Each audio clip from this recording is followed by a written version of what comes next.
Hi, my name's Francis, and today I'll be talking about petty cash funds.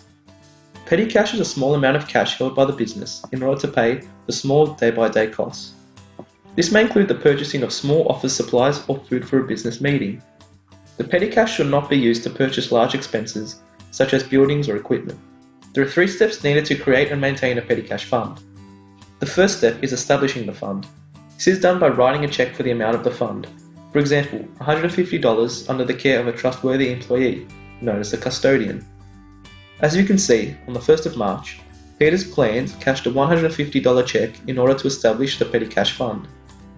Peter decided to choose Jack as the custodian, therefore Jack will hold the cash. The transaction is recorded as petty cash of $150 is debited as the asset increases, whilst cash is credited as it decreases. Now let's say Peter has to pay for some supplies, such as scissors and garden trimmers, to maintain his plant shop.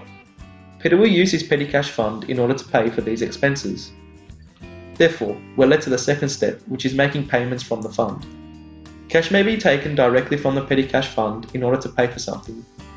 Employees may also be reimbursed from the fund if they make a purchase personally. Either way, the custodian should receive receipts for the use of cash. Finally, the third step is to replenish the fund. As the cash in the fund dwindles down, it must be replenished.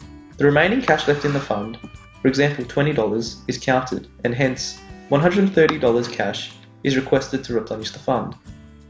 As a result, a check for $130 is needed to replenish the fund with the expenses recorded as shown. This entry will increase the 2 expense accounts related to the expenditure, and the cash decreases for the amount of the check. This is needed to be done every time the cash is replenished. However, sometimes the amount of cash needed for replenishment doesn't always equal the total amount of receipts. This is because the custodian may not have retained all receipts or may have incorrect change. As a result, a discrepancy occurs which is charged to a cash overinsured account. In this case, Peter's plans must debit the account as the expenses need to be increased. Thank you for listening to my screencast, and I hope you enjoyed. Created using Powtoon.